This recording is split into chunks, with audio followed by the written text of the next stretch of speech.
Dando continuidade à nossa disciplina, vamos agora introduzir o livro de Eclesiastes, é o quarto livro, né? Nós estamos estudando o panorama dos livros poéticos do Antigo Testamento, e esses são os assuntos que nós vamos estar abordando, iniciando com a análise introdutória do livro de Eclesiastes, encerrando com as metáforas, as 10 vaidades e as metáforas sobre o envelhecimento, que são assuntos que vão estar claros aqui no livro de Eclesiastes. O livro é uma amostra judaica de uma tradição literária largamente atestada no Antigo Oriente, que é a literatura conhecida como sapiencial.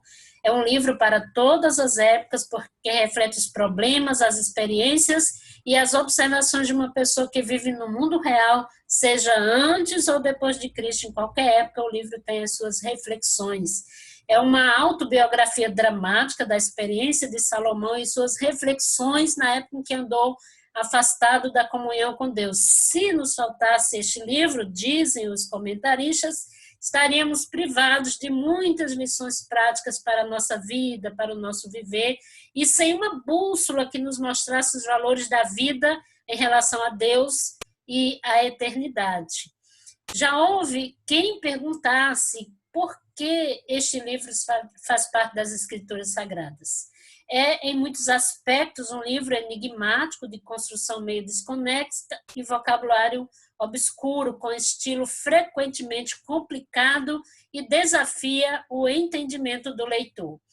O autor dá a impressão de ser uma pessoa meio cética, descrente de tudo, fatalista, o destino determina tudo. Você vai observar algumas declarações dele, como, por exemplo, no 3:1, tudo tem uma ocasião certa e é um tempo certo para todo propósito debaixo do céu. Essa é uma frase bem conhecida nossa, né? Secularista ou materialista, epicurista, dada as delícias da mesa e do prazer, estoica, rígida e desiludida, parece ser a compreensão que o autor vai trazer a princípio. Alguém que havia buscado felicidade e satisfação longe de Deus, na ciência, na filosofia, nos prazeres, na alegria, na bebida, nas grandes construções, nas possessões, na riqueza e até na música, e que havia descoberto que tudo era vazio, inútil,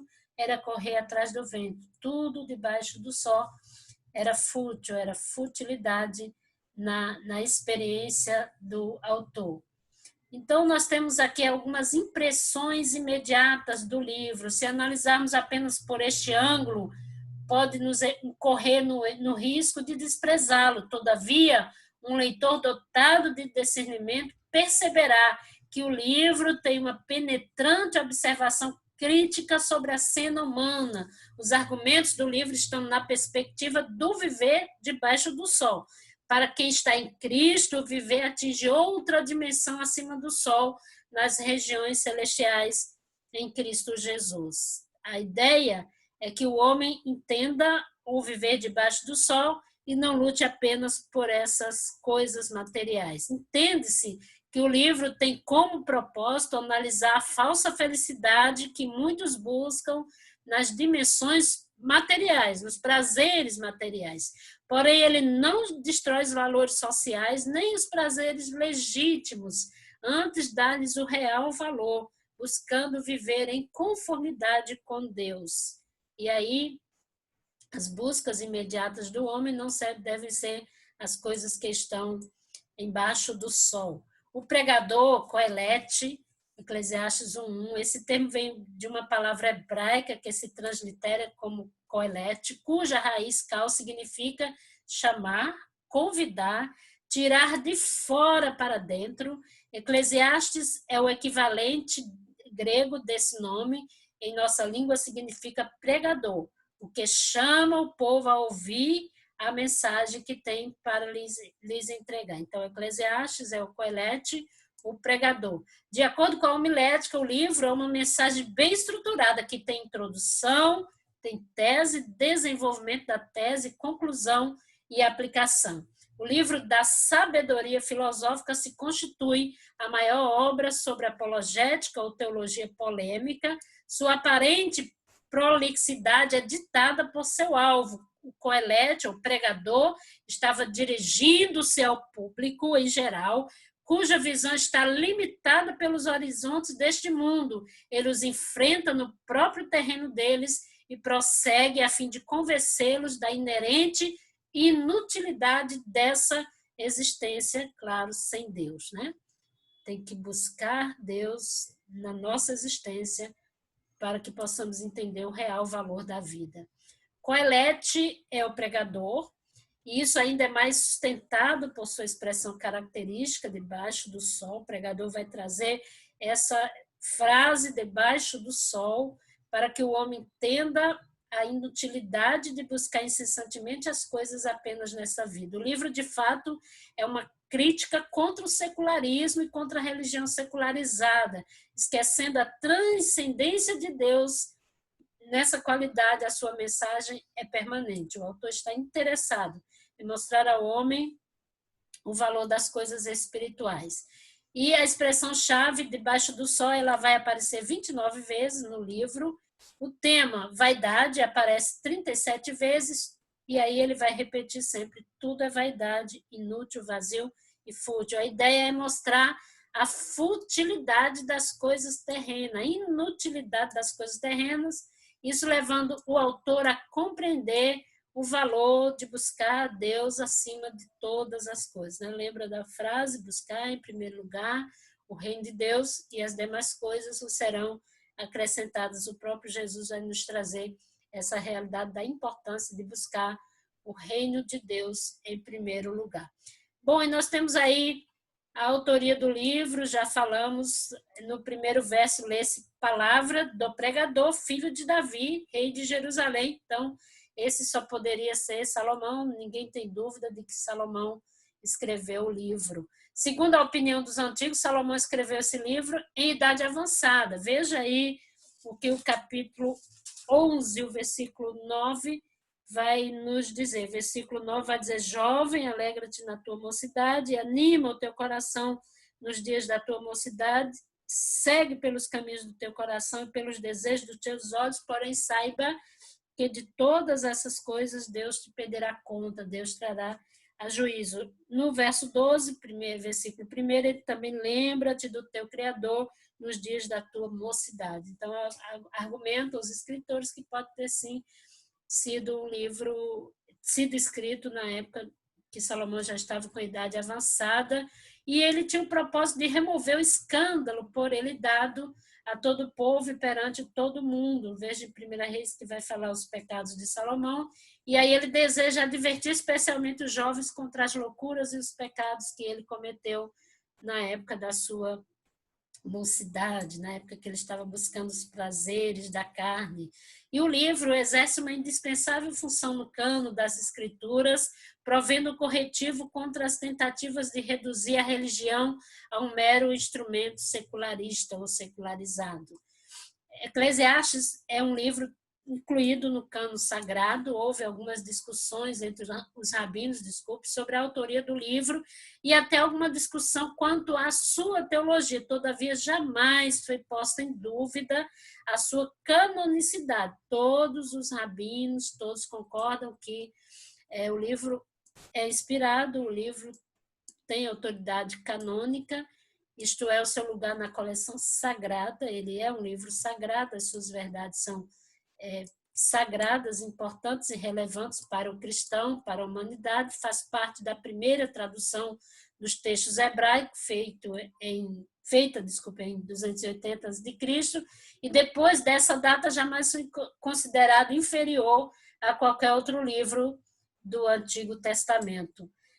Algumas verdades do livro que são fundamentais, a gente pode observar grandes verdades aí no livro, embora não haja um texto de Eclesiastes escrito diretamente no Novo Testamento, as verdades estão bem expressas. Por exemplo, o que semeamos, colhemos, afastar-se das paixões da mocidade, a morte é determinada por Deus, o amor ao dinheiro é um mal. Você pode conferir aí que nós temos os textos no Antigo e no Novo Testamento, de Eclesiastes, comparados às verdades também no Novo Testamento.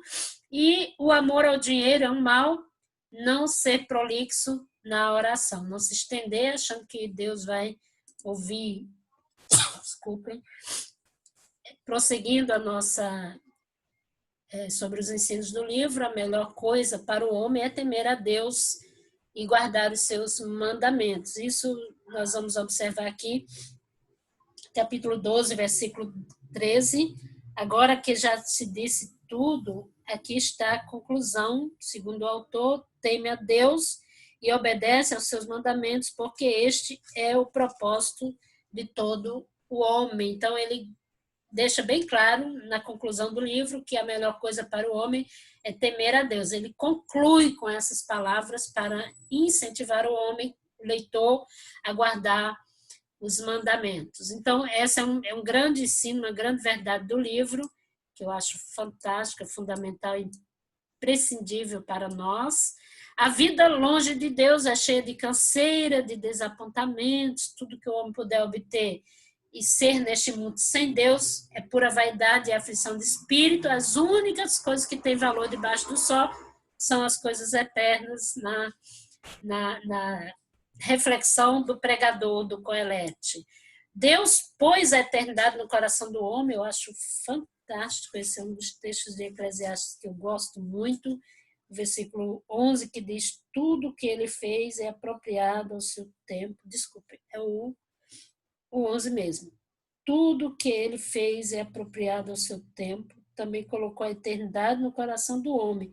Mesmo assim, ele jamais chega a compreender inteiramente o que Deus fez. Então, ele mostra a eternidade colocada no coração do homem e a falta de compreensão do homem em relação às coisas que Deus criou. No mais profundo da sua natureza, o homem anseia pelo que é eterno. Está ansiedade, nada da terra pode satisfazer. Deixar Deus de fora da nossa vida é o mesmo que perder a chave para o sucesso na vida. Entronizar a Deus em nossa vida é fazer da vida uma vitória, e essa é uma expressão importantíssima para entendermos aqui na visão do pregador.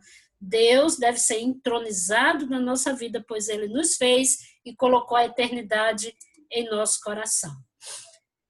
E aí, mais ensinos do livro em relação às coisas materiais, elas são inconsistentes e passageiras. Aquele que baseia a sua vida nesse mundo, nessas coisas debaixo do sol, será uma pessoa infeliz e frustrada. O viver do cristão deve estar acima do sol, onde tudo é valioso, onde tudo é permanente, onde tudo é útil, visto que as coisas espirituais são consistentes, são eternas, são duradouras, são permanentes. Aquele que viver de acordo com as coisas que emanam de cima, será então uma pessoa realizada, será então uma pessoa otimista, será então uma pessoa feliz, pode sim compreender o valor da vida.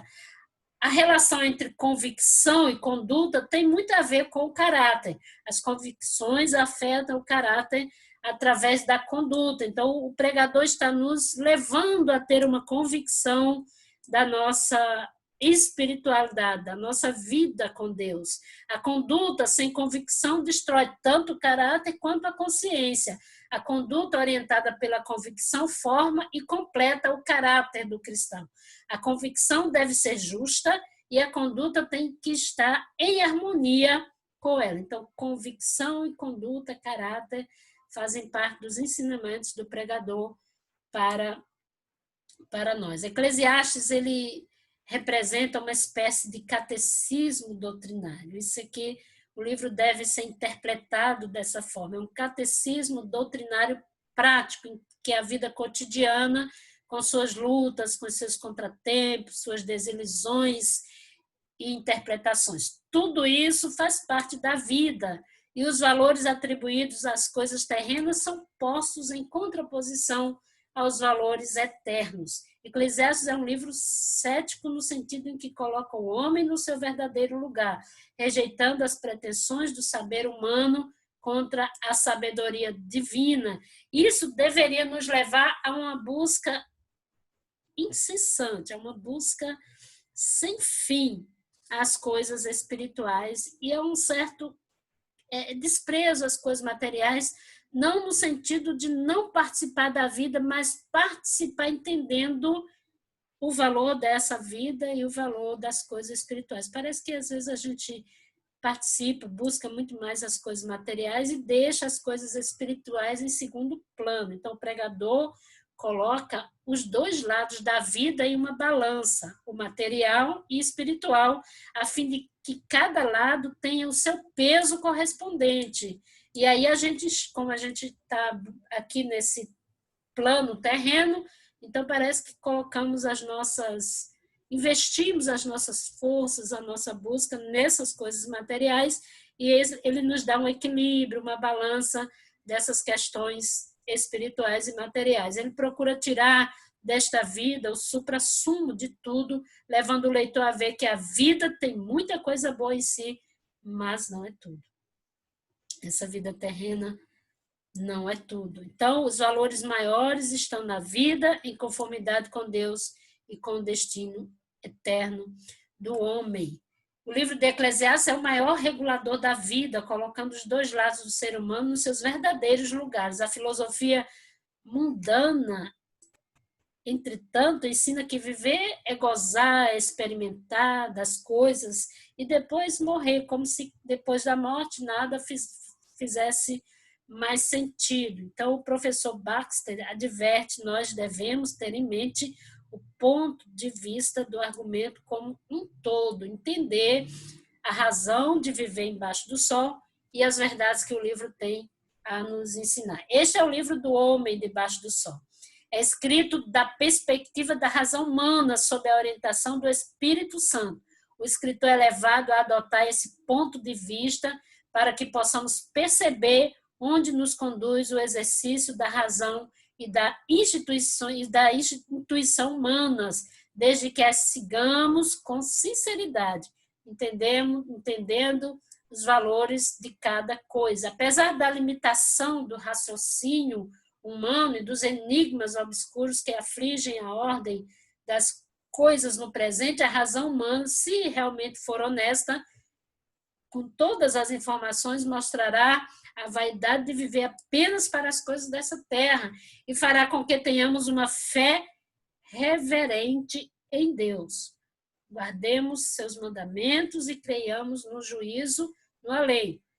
O homem precisa entender que Deus está vendo todas as coisas e que nós devemos viver nessa perspectiva de prestar contas da nossa vida a Deus. E aí nós temos as 10 vaidades que o livro vai nos apresentar. É interessante notar e considerar que essas vaidades que o pregador Coelete vê como causadoras das ironias e frustrações da vida humana, tornando-a vaidade em correr atrás do vento. E aí, quanta desilusão aflitiva o ser humano pouparia a si mesmo se apenas fizesse uma pausa e meditasse sobre essas 10 vaidades do pregador, do Coelete, que ele vai nos apresentar. Primeiro, nós temos aí a vaidade da sabedoria humana, morre o sábio, e da mesma sorte o estudo. A vaidade do trabalho humano, o trabalhador não é melhor do que o ocioso, no final das contas, né? A vaidade do propósito humano, embora o homem ponha, é Deus quem dispõe. Vaidade da inveja, muito sucesso produz mais inveja do que alegria. Então, nós temos aí a vaidade da avareza humana, quem tem muito quer sempre mais, mas nunca se farta. A vaidade da glória humana é breve, incerta e logo esquecida. A vaidade da ambição humana, dinheiro não satisfaz. Quanto mais se ganha, mais se almeja ganhar. E a vaidade da cobiça humana, em geral, mesmo querendo, não se pode gozar o que se ganha.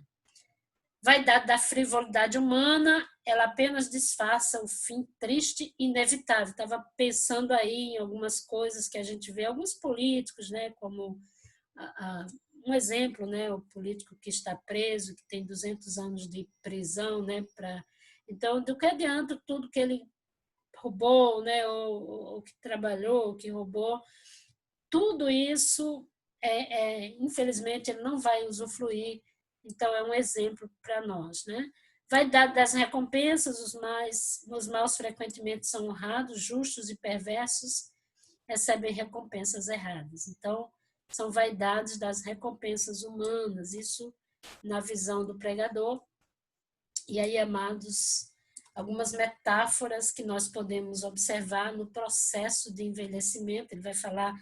O autor vai falar do envelhecimento, a velhice vem, porque ele vai dizer, lembra-te, o leitor é instado a enfrentar o fato da mortalidade. No começo e no final da descrição, ouvimos a cadência da própria idade avançada.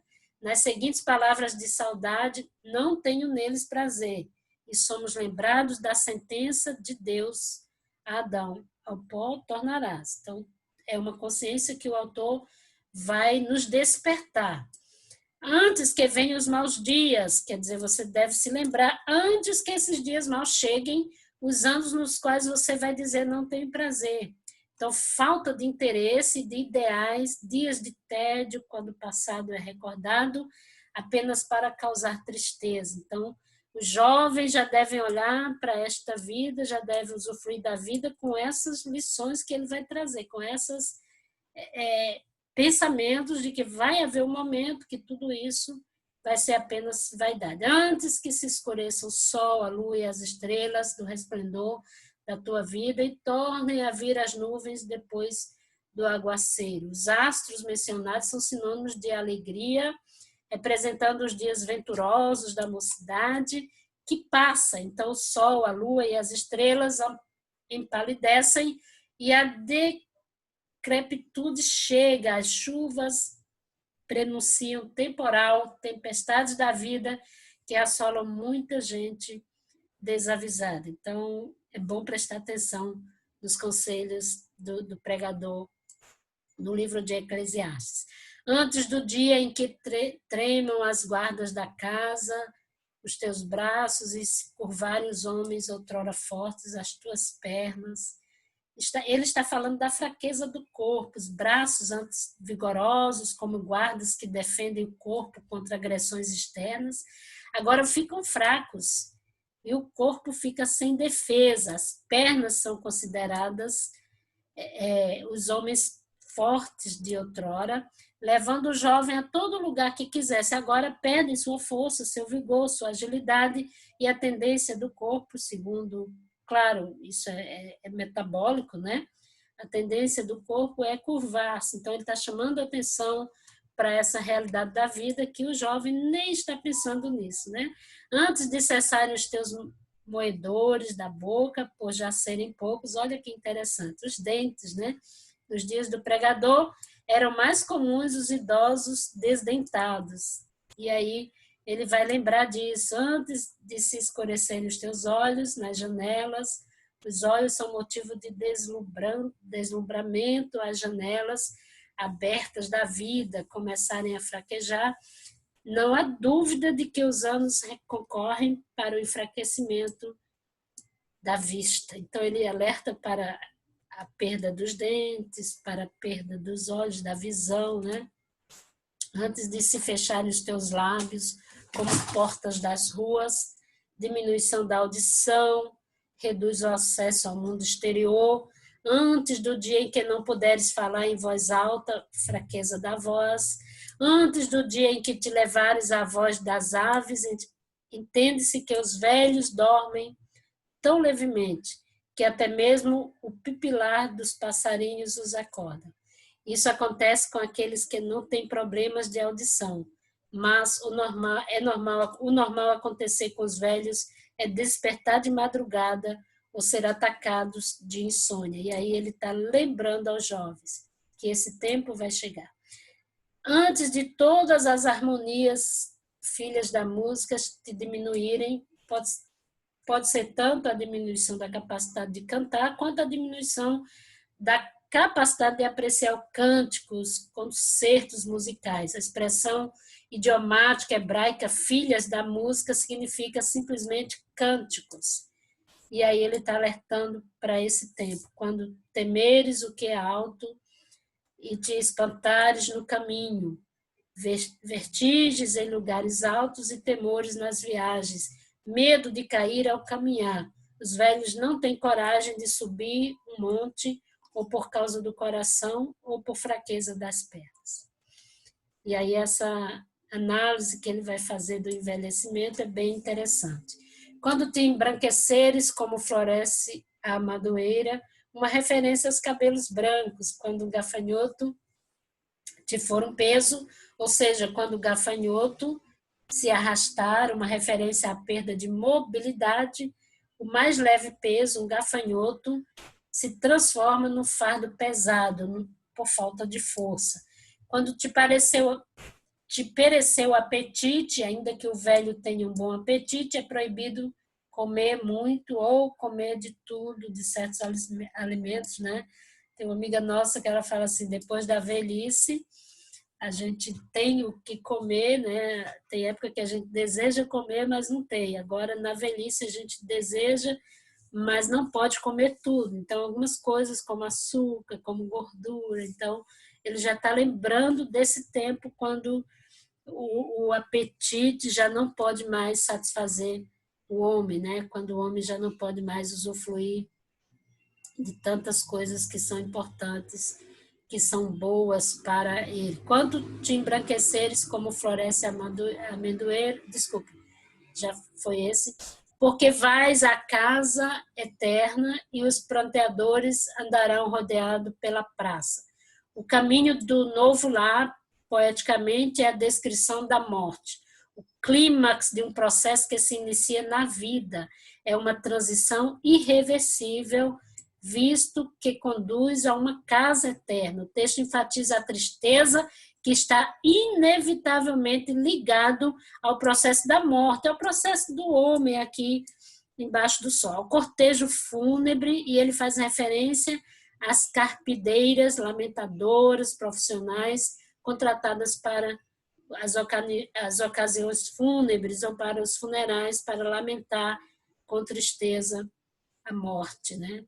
Nos eventos fúnebres. Então, nós temos aí o impacto destruidor da morte, que é retratado em 4 expressões divididas em 2 pares. Uma taça de ouro atada a um fio ou cordão de prata, ao romper o cordão, o copo cai e fica irreparavelmente danificado. Termina o que sustenta a vida. A imagem literária retrata o valor da vida, prata e ouro. Um cântaro que se faz descer no poço, mediante uma corda enrolada numa roda, o quebrar-se o cântaro junto à fonte, representando perder a vida tão preciosa e frágil. Desfazer a roda junto ao poço é desfazer o aparato que sustenta a vida. E o pó volta à terra, como era. O corpo volta ao lugar de proveniência, enfatiza, de onde veio, né? Enfatiza a origem terrena da humanidade, Gênesis 3:19, Jó também vai falar sobre isso, 10:9, e Salmo 103:14, e a fraqueza da estrutura física. E o espírito volta a Deus, que o deu. O espírito humano é o princípio da vida responsável e inteligente. Quando ele se retira, dá-se o fim da vida terrena e a dissolução do corpo, e o espírito volta para Deus, para prestar contas a Deus. O autor está mostrando essa realidade para toda a humanidade. O que vale a pena fazer neste mundo onde tudo é vaidade? Parece que ele conclui pensando o que podemos fazer. Se tudo é vaidade, se tudo é fútil, se tudo é inútil, por quê? O que vale a pena fazer se tudo é vaidade? A resposta está no final. Tema a Deus, teme a Deus. Não perca de vista o dia do julgamento final. Apesar das suas queixas, o autor está certo sobre a existência de Deus e a justiça do Criador, pois Deus é mencionado aqui no livro 40 vezes. Então, Deus é o Senhor da história, ele deve ser o alvo de toda a busca humana. A pergunta de Salomão encontra plena resposta em Romanos 8, onde se explica que para os filhos de Deus este mundo de vaidade será substituído, esse mundo será substituído por um mundo de glória eterna. Deixa eu só colocar a referência a Romanos 8, 18 a 25, tá? Na hora que eu fui... mas só para você que está... A referência, quando eu fui colocar, eu acabei não colocando, mas é Romanos 8. Deixa eu colocar aqui Romanos 8, para você não esquecer. E aí a resposta de Salomão, ou do pregador, às perguntas, onde se explica que para os filhos de Deus esse mundo de vaidade será substituído por um mundo de glória eterna. Então, ele acredita na existência de Deus, ele acredita no Criador, ele sabe, ele tem certeza que o nosso Criador, ele vive. Portanto, meus amados, assim nós encerramos o livro de Eclesiastes, o livro que nos traz a uma reflexão, ao contrário do que se diz, né, de que é um livro é como se ele estivesse desfazendo dos valores humanos, das buscas dos homens. Ele só está lembrando que o homem deve buscar a Deus acima de tudo, e encerra dizendo que o homem deve temer a Deus. No final de tudo, temer a Deus é o que importa. E nós, que somos filhos de Deus, entendemos que o temor a Deus, sim, é o princípio da sabedoria, e que nós devemos prestar contas da nossa vida a Deus, e dessa forma nós vamos estar refletindo sobre os princípios eternos e permanentes de Deus. Que o Senhor nos abençoe. Até a nossa próxima aula, se Deus assim nos permitir.